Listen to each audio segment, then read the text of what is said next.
Welcome back to Light the Fuse, your one-stop shop for pretty much everything Mission Impossible related. Charles, how are you doing?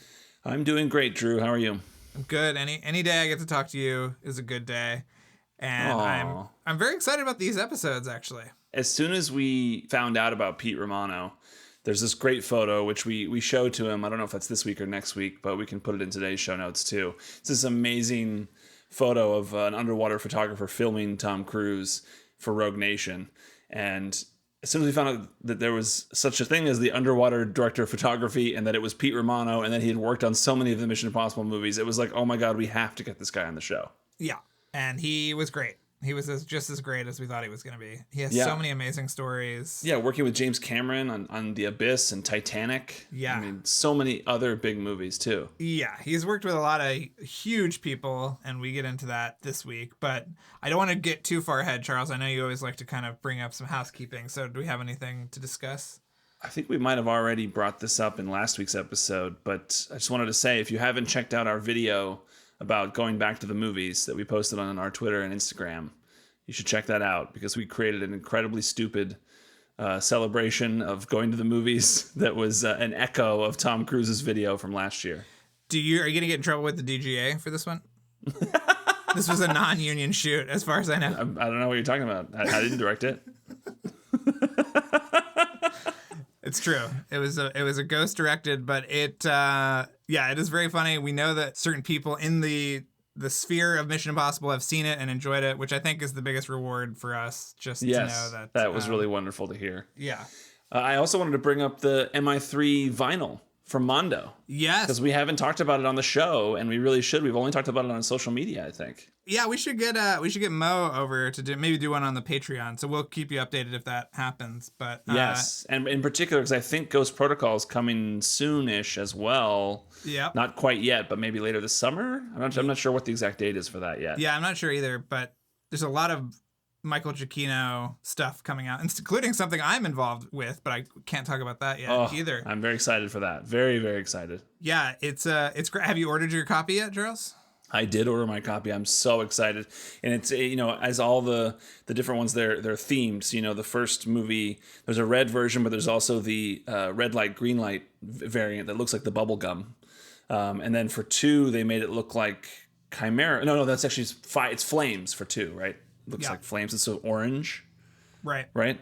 And then Fallout looks like the plutonium. Yep. It's kind of gray. And so now this new one, it's got the kind of red, sort of shimmery look of the what's inside the rabbit's foot container. I love that. It's really cool. Can't wait to see what they do for Ghost Protocol. And of course, they'll get to Rogue Nation as well. I assume, as Mo told us before. And then they'll get to 7 and 8, I hope, as well. So I'm very, very excited for that, and definitely you should pick up the MI3 vinyl. We got to unveil the cover art on our Instagram, which was really cool. We did that was fun. Kaleidoscope or whatever. I don't know, what is that thing called? Mosaic, maybe. Mosaic, yes. We did a mosaic, which was very cool. And I don't really have much else to say other than this is a really cool talk, and I'm excited for people to hear it. Yes, and I'm excited for people to hear it, and also for me to give my shout-outs. This week's episode is brought to you by Jeremy Dillon, and we, of course, want to encourage everybody to listen to his My Favorite Album podcast. He still has not had us on individually to actually talk about albums. Charles, have you thought about what album you would take on? I think you would take on Achtung Baby, right? Yeah, you've said this before, and I think about that, but then I also think about how I probably can't really articulate my thoughts on why I like music nearly as well as, or I don't even know if I do it that well with movies either, but I would do it even worse with music. I'd be like, I like this song. It makes me want to bop my head. Well, I want to listen to Charles's episode, so please, Jeremy, get him on. Other people he's had on include the Rogue Nation co-writer Drew Pierce, Rose McGowan, Bob Odenkirk, and Stephen Tobolowsky. So check that out. We're still waiting for him to ask Casey Musgraves her Mission Impossible rankings, but hopefully we can get that soon. And this episode is also brought to you by John B. So without further ado, let's throw it to... Oh, wait, before you go. What? I wanted to bring up, because we talked... John B. was the one who tipped us off to that Corn Pops Kellogg's yes. commercial. Yeah. And what I forgot to bring up when I brought that up and we played the clip was that he also did the mail-in offer from Kellogg's at that time and got the secret recorder keychain. Yes. And he actually still has it, and we have photos of it, and we'll post photos of the secret recorder keychain that we're planning to steal from John B. Yes. Can't wait. I mean, we have so many uses for that, especially in this day and age. I love that it's a giant, like, fist-sized secret recorder keychain. We could use it to record our interviews for the show. Yeah, we should do an entire episode recorded on that. We'll save that for the Patreon. Subscribe to the Patreon if you want to hear that. But we will throw it to Kevin Blumenfeld's legally criminal version of the plot theme, and we'll be back right after.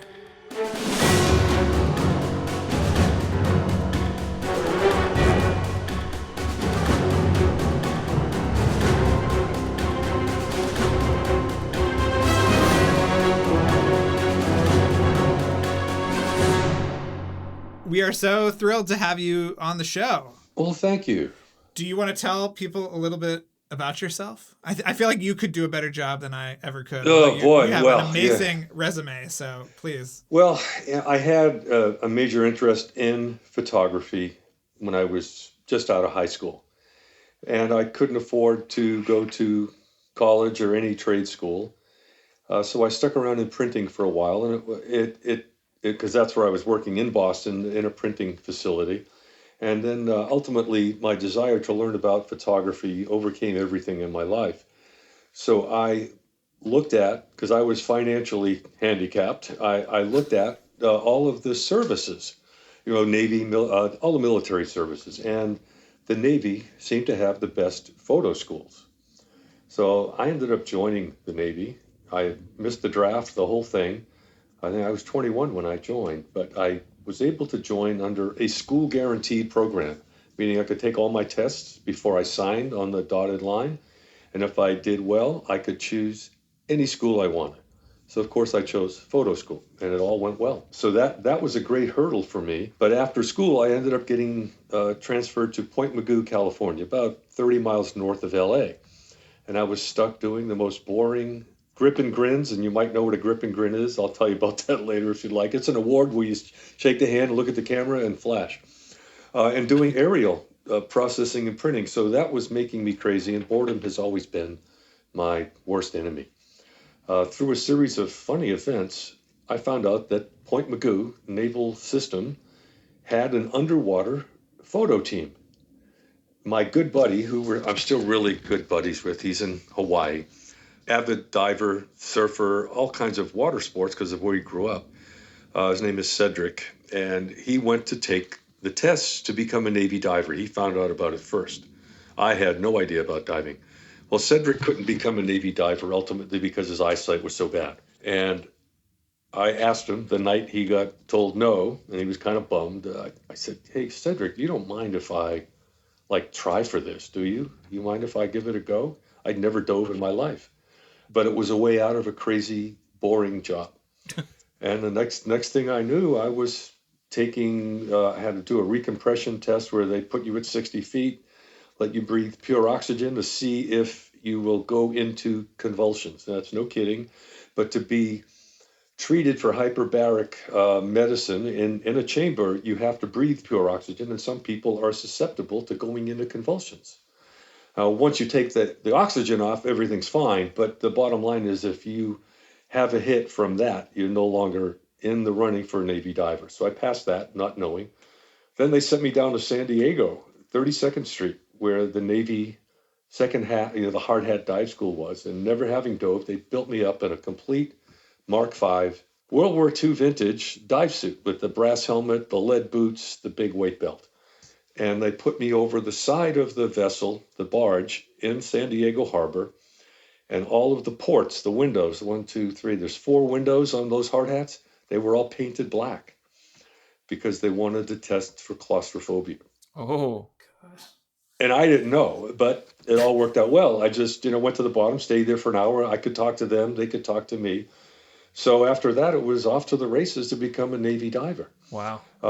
Fate and circumstances wasn't planned, but it obviously changed my life. And I can still quite vividly remember where I was facing, even the time on the clock. This is how weird this is. This is 73. I remember where I was when I took my first breath underwater through a scuba regulator with a mask on. It was, I think my eyes popped out. It was the most amazing thing, and it's still with me today. So I think I was destined to do this some way, somehow. And here I am still duking it out in the water. Yeah. Well, obviously you worked on 3 Mission Impossible movies. I think we have to talk about a movie early on in your career, which is The Abyss, which is like the Citizen Kane of underwater movies, and also largely considered one of the biggest pain in the ass movie productions of all time. And I would just love to know somebody that was in that water, what it was like. Yeah, and your credit on that movie is underwater lighting equipment designer. And you also shot miniatures too, right? I was the DP on the second unit for the miniatures. So yeah, Jim's an interesting guy. He really is. He's a driven man, and I don't think anybody could have pulled off The Abyss that Jim did. It just took a lot to put together, and he had the drive to do it, and dang it, he did it, and he did it again on Titanic. So you have to give the guy credit, and I think Avatar is probably going to break some records also. I wasn't involved in that. I stopped with Jim on Titanic. That was my swan song to get a better life. It's really hard sometimes with him, but The Abyss was extremely challenging. And when I first met Jim, it was just to go in and talk to him about running the second unit for the visual effects, because I had a heavy visual effects background with ILM and then Boss Film. So in our discussion with this, he asked me what I was doing, and I was building underwater housings in a very small machine shop, probably 20 by 30 square feet. That was it. But I had just started making some small surface-powered lights, little 650s. They're about 6 inches in diameter. So I told him, I'm sort of building these and doing that. And he goes, well, would you be interested in bidding on the lighting package for The Abyss? Now, I had no intention of even thinking about that until he mentioned it. And I said, well, sure. Okay, well, what are you looking for?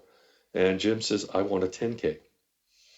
Okay, Jim. Well, a 10K is a pretty huge light, and it's going to take you 500 pounds of ballast to get something like that underwater. I'm not sure that that's going to be really practical. Now, obviously, I didn't know Jim that well at that time.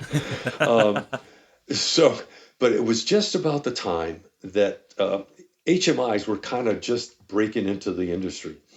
And I had used them originally on a very unfamous movie called Jaws the Revenge, but I used it above water just to give me some light coming through from another pier. Right.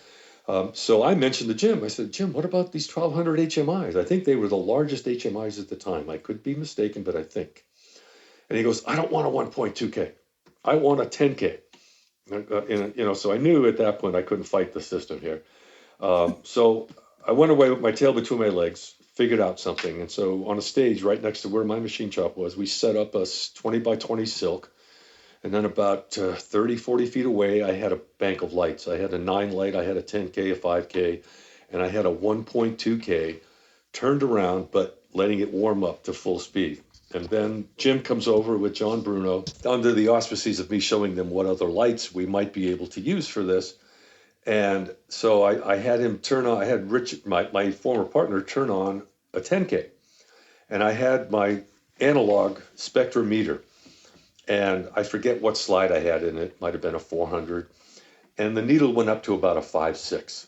And Jim goes, see, that's what I want. That's perfect. It's exactly what I need. And I said, okay, well, Jim, I'd like to show you one more light. And Richard, could you turn around the 1.2K HMI? And I thought I was going to die from the looks I got. But when that light spun around and it hit my meter, we fortunately cheated. I had it on full spot. And it pegged the needle into the end of the spectrum on the meter. And Jim's eyes just went boink. And so that's how I sold him on HMIs. I had to show it to him. And then we went ahead and made a couple of prototypes. And we proved it out at the UCLA swimming pool. And then from there on, it was history. We built 28. Are you having these conversations with him underwater? No. This was on a stage, dry, just to show him the intensity of these lights. Well, I just figure like with lights underwater, I assume the light is not as strong when it's underwater. It's just as strong. Oh, really? Okay. the water will start absorbing the color spectrum right off, and you start losing your reds and just go down through Roy G. Biv. Right. And that's why as you go deeper, it starts into indigo, violet, because all of the reds are sucked out. So when you bring in supplementing light, then you have the color spectrum back, and you can filter, you can polarize, you can do all kinds of stuff with it. But the intensity stays the same. Now, the turbidity in the water will affect its output because the particles will, refract a lot of the light back towards you or off in other directions. But clear water, like gin, virtually no difference than air. Right. Didn't everybody get pink eye or something? Did you get pink eye? No. Okay. Pink eye from the water, from the light? Well, no, when they were in that disused nuclear power plant or whatever. Okay, there is a story behind that. And see, there was a tank, which is the big saucer tank. I think that was 50 foot deep, and I forget how many 100 feet across. Might have been 200 feet across. That was A tank. We had B tank, which was this shallower, extremely large. It was about 12 foot deep, but it had to have been about an acre of land for water. It was big. It was huge. And what happened was something happened with A tank, and they were to start shooting. So they had to rush and get B tank ready even before we came out, my unit. And so they threw in the trailers. I think they did the Montana interiors of the submarine, but they had to shock the hell out of the water. And everybody who got in that water that had exposed skin lost the hair on their arms. Under your watch, the hair was still there, but your arms were bald. And people's hair turned colors, and they were spiked, and it was really, really bad. But I didn't have to deal with that. But that was the story of B Tank at the beginning of the movie. Wow. Oof. Well, we talked to ILM legend John Knoll, and he told us a story about how they were using regular camera equipment, like lighting equipment. So it was like C-stands and things. They just threw them underwater and just had them using regular ones underwater. We still do that. We still, the lights have changed. No, we make the lights underwater, but we use standard grip stuff, standard frames, standard scaffolding. Wow. I use ladders almost on every job I've ever been on. It's a great perch. It's a tool. I can put talent on it. So, we use a lot of very common things just to get through it. Yeah. And so how long were you on Titanic? Because that was obviously a long shoot. Well, thankfully, I was on Titanic for a very short time. Most of the stuff was above water. And I remember going down there, and I was basically the standby. If something happened with what they were doing on the big set, they were going to go right into the underwater, which we had a bunch of stuff to do. But I basically sat around for a couple of weeks, actually. I got a furniture blanket, a walkie-talkie, and I would sleep under one of the engineers' desks, swear to God. So if they needed me, the walkie-talkie was there and they'd get me. But ultimately, we did get to do, and it was only a couple of days of actual shooting. It was, I did one shot through the porthole in the freezing water that was the big tank where the ship was going up and down. And that was shooting through the porthole of Leo, chained to the wall in the purser's office, I believe. But then the other stuff was of Kate and Leo as they were sort of floating through the water. And then we did that, the gal floating through the ballroom with this very flowing dress coming through. So that was shot as an element. But Jim was in the water with me through all of this. And he was shooting second camera. Actually, I think I was shooting second camera when you come to think of it. Because Jim is a hard driver. He's going to do everything. He'll do standby painter all the way down and up.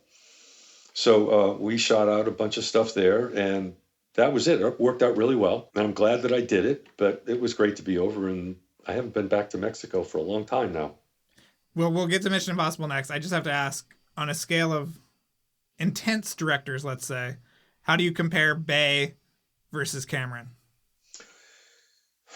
Very intense on both of them. Different styles.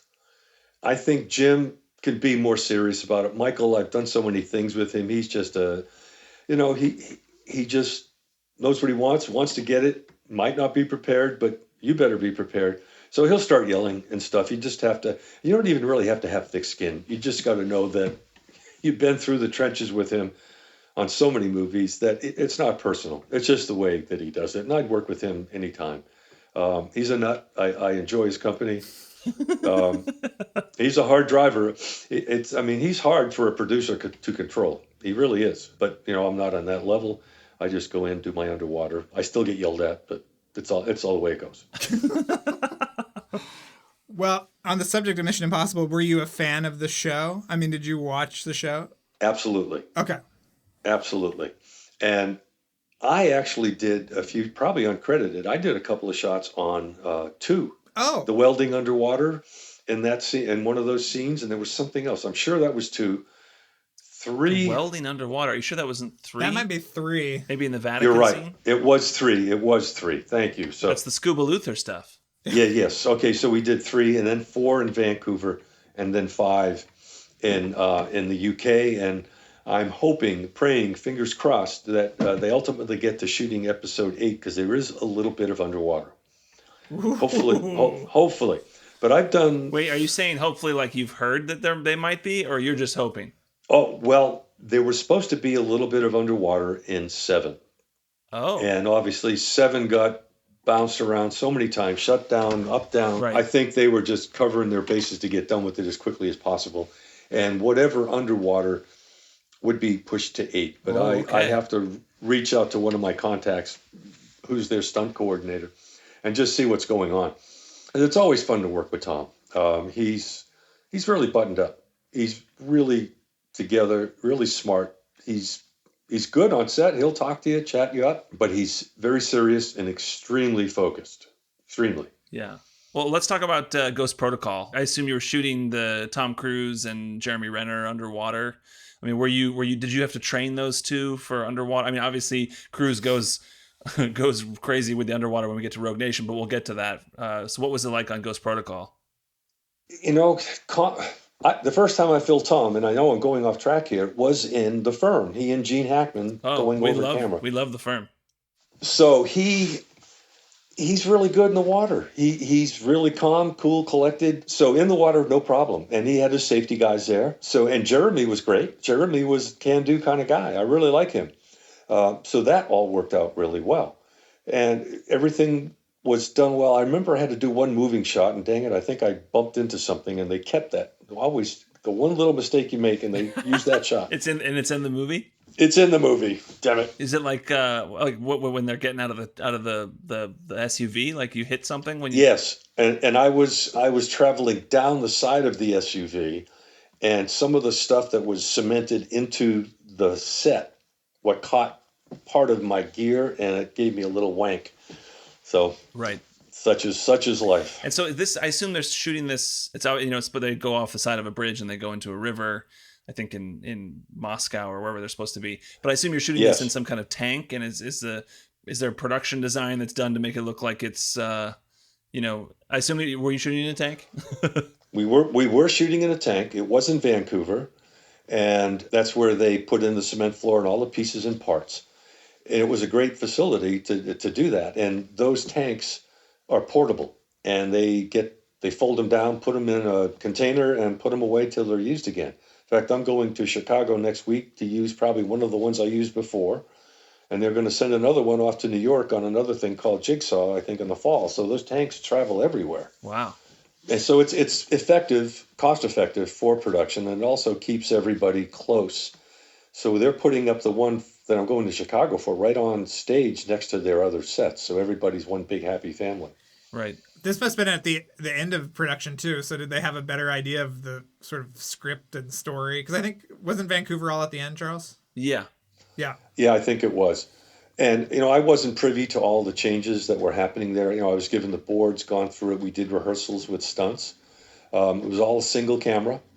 And we had little grip support, little electric support, and I had an AC with me down there helping me out. So it was a small crew. And it went really flawlessly. I mean, Tom just does it. He gets in there and does it. Yeah. Amazing. And the bullets, aren't they getting shot? I feel like I remember bullets coming through. Is that done entirely in post VFX, or is there any kind of practical consideration to make it look like there are bullets coming through?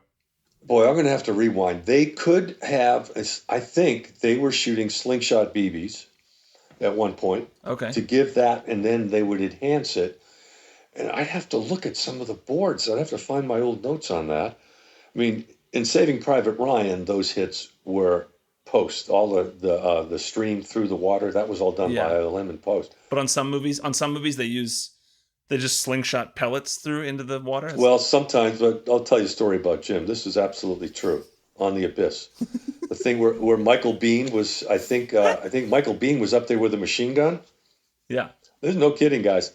I was in the water with the camera, hiding behind a piece of set, and Jim Cameron was up there shooting a machine gun with live rounds into the water at us. What? I'm not kidding. Now, he wasn't shooting right at us, but you see those things coming through, and the first bullet that goes through sets up a vortex. So anyone after that, they go off in weird angles. They go everywhere. So it was quite a wild day. Wait, so what's in the movie? Like, it's filmed is actual bullets going through? Yes, they were actual bullets. That was when he was in that submersible area where it was open up. Yeah. Big Jim with a machine gun. Not a good place to be on the other side of. Wow. That's insane. I'm relatively safe, quite honestly, because they do lose a lot. There's nothing that really compares to really shooting bullets into the water. Not really, not unless you do it all in post. And it was quite effective. I'm going to have to look at that footage again. Wow. Yeah. Holy cow. Just another day in the crazy underwater world. I mean, it's been very exciting. I don't get bored. So. I bet not. So the big one to talk about is Rogue Nation. Yes. There were initial plans for the sequence, and I assume you probably know about this, or maybe it was even shot this way at one point. Tom Cruise trained to be able to hold his breath for something like 6 minutes underwater or something. And you probably can speak to this more. And then they eventually decided that they needed the suspense of being able to cut back and forth and having Benji in danger in another spot. So were you a part of that early version when it was going to be Cruise all in one unbroken shot underwater? Yes. But I think saner minds prevailed because it would have put everybody together for 5 minutes watching him hold his breath. I can tell you that there was not one shot that I was involved with that he held his breath for more than 3 or 4 minutes. Right. Never went that long. We never needed it. But he did do a whole swim across. No, very confident in the water. Very good. Were you training him at all for this, or was? No, okay. They brought in this high-end free diver out of Canada, very world-renowned, and of course not enough renowned that I would remember his name. But he took Tom under his wing and really practiced with him. And then when we broke for Christmas, Tom ended up in Clearwater, I believe, and he took everybody with him. He took the guy, the freediving guy, and during the holidays, they just free dove. So Tom got more practice out there for that. So he was very well practiced and very well, he was good. Right. Wow. We talked to Robert Ellsworth a couple years ago and on the show, and he talked about, because he also started at ILM, and he said that we worked together. Yeah. Oh, at ILM you worked together? Yes. Wow. Okay. So Robert's an old friend. Yeah, he described he said that and I assume, because I think you have a credit on one of the Star Wars movies, the original Star Wars movies as well, right? He said that they applied in Rogue Nation the approach to the spaceships that you used in shooting Rogue Nation. You'd have the camera move to make it look like he was moving. I forget what, there's some word for it. Absolutely. Yes, and I do that all the time. That's a cheat for me to sort of energize a shot for underwater, especially if you don't have, if you have this underwater infinity blackness, you can do anything with that camera. You can tilt it. You can do all kinds of stuff. It's just amazing. And I think my experience working at ILM to trick the frame, it still works for me today. I just talked to a director today about doing another wacky thing that you would do in an effects situation, but in underwater, I think it'll play out really well, and we might do it. So, yes, we did countermeasure. We did all kinds of things like that, moving the camera to make it look like he would. It's movie magic, quite honestly. Is that this? Here's a photo of you underwater with Tom Cruise, and he's on some kind of like green screen platform underwater, and you're filming him. We'll share this in our show notes, but this is a static shot of Tom, and camera is moving over him. So yes, you're correct. And what they've got at his feet is they have water movers that are blowing water past him, so his clothes and his hair are moving.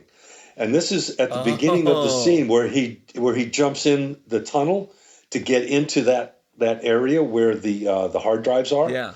So that was for him to dive or to jump through to get to the big part of the set. Okay, and then you're moving the camera over him to make it look like he's moving. That is correct, and I'm going very close to him. Wow. That's so cool. Yeah. Okay, wow. Is there anything else from the Rogue Nation experience that you remember that, I mean, because it was a pretty extensive underwater sequence, right? Then Rebecca Ferguson comes in and saves him. And were there any other stories or anything, or working with Christopher McQuarrie? You know, I never got to know Chris very well, and it's not that he's aloof. I was just so involved with everything else. Rebecca's a charmer. Oh my God, she's great. Really a lovely lady. I liked her a lot, and she did it. She went in there and did the thing. So I applaud her for that. I don't know that I have any funny stories about that. It was an interesting shoot, though. It was challenging. It was long, and I think anytime Tom comes on a set, there's a lot of anxiety, angst. How long were you shooting that sequence? You said it was a long shoot. What is a long shoot for you? We started testing in the summer. I went back in November, and I had just built an underwater housing for the new Alexa 65. I was the first one to ever use that camera, and they let me put it underwater, no less. So we started testing that in, I think, late November, worked all the way up till just before the holiday. Then everybody went home, and we came back right after. I think we came back on the 3rd of January and finished it out, I think, in a week and a half after that. Okay. And then you bring up digital. So I assume Ghost Protocol was shot on film, and then the transition to Rogue Nation, you're shooting digital. Is it much easier for you now with digital than it was working with film all those years? When it first flipped, I was pretty much handicapped. I was so used to, and I grew up with the camera housing plastered to my face. I was looking through a reflex finder right through the lens. So my head became an extension of the camera. And the only thing that existed for me was that rectangle. Nothing else in my peripheral vision was there, so I couldn't get distracted. And I really enjoyed it. So now let's go to digital land, and I had to start shooting off a monitor. And it was hard for that transition at first. Now I am so embracing it, and it is so much easier now that I trained myself for this. I'm a lot freer with it. I don't have to carry the camera banged up against my head. I trim the camera out to where it's perfectly level, just about 2 pounds negative or less. And now I'm looking at a monitor, so I can grab the handles with a very light touch and extend my arms out, look at that monitor, and I can swim as fast as I can, and you won't see a wobble because I can isolate arms and legs. So I could never do that really holding my head up there because it all is attached. Right. But using my arms as a shock absorber, that's the most fun, to be able to swim into a shot, move around, go sideways, go up and down. It has freed me up so much that I can't stop moving the camera. It's really a blast. Always hunting for that composition and trying to help out your actor because they're typically underwater, no mask, no air. They can barely see, and they're not having the best time of their life.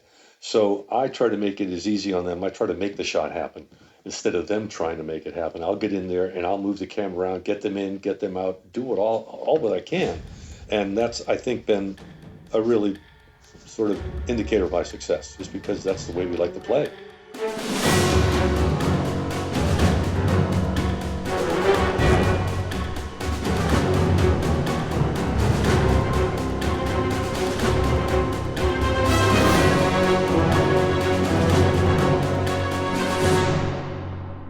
Part 1, Pete Romano in the books. Underwater, you might say. Yes. So much great stuff. I mean, we found out that uncredited, he shot the Scuba Luther stuff in MI3. Yeah, so he's been involved with almost all of them. I mean, does he talk about the... Oh, yeah, he does talk about in this episode that there is maybe some underwater stuff in the new movies. So, yes. I mean, if he came back for another one, that would be a pretty impressive run. Yeah. Well, it sounds like it was going to be an MI7, and now it's pushed maybe, hopefully, to MI8. I don't know. I mean, McQuarrie keeps talking about how they have insane things planned for 8, even more insane than what they've done for 7. So I would not be surprised if one of those things was underwater. Yeah. Can't wait to see what that is if that ends up being in the movie. But yeah, I just thought, this was a great look at this sort of unsung portion of the industry, and obviously to hear the movies that he's done, and we'll talk about even more movies that he's worked on next week. It's just really amazing how many sort of epics he has touched throughout the years. Yeah, you got to come back next week because he talks about the shot of Sean Harris in Fallout, where Sean Harris like holds his breath as the truck is going in the water and the water rises up. It's that amazing. He talks about that shot. He talks about a bunch of other stuff, like working with other directors like Terrence Malick and Clint Eastwood, Steven Spielberg, Christopher Nolan, David Fincher, Wes Anderson, Catherine Bigelow. It's an amazing list of directors, and we just ask him about all of them. Yep. So, yeah, definitely come back. And, of course, we get into Color of Night next week as well, so you got to come back for that. I also want to tell everybody to sign up for Light the Fuse Plus, which is what we call our Patreon. Sign up for our Patreon because we recently did an episode about Paul Hitchcock's book, which he was a producer on the first 2 Mission Impossible movies, and we get into the details of editing MI2. There's a great story about how they watched an initial cut of MI2 right as it was done, and they thought the movie was unreleasable. I mean, and then they talk about what happened and, the story of Stuart Baird coming in and editing it. And so that's just one of the things that we've done on Patreon. Every week we do a new episode that's on Patreon. So you gotta check it out. Gotta sign up at the bonus content level.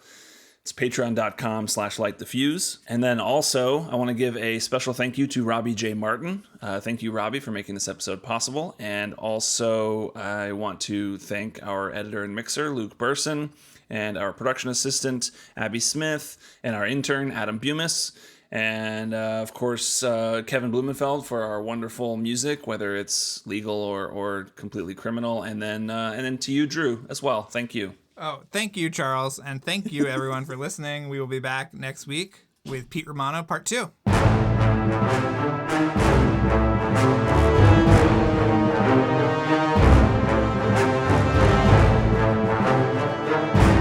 Thanks again for listening, everyone. Before we go, another mission, should you choose to accept it, please rate, review, and subscribe wherever you listen to podcasts.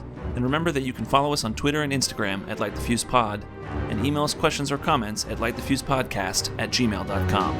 This message will self-destruct in 5 seconds.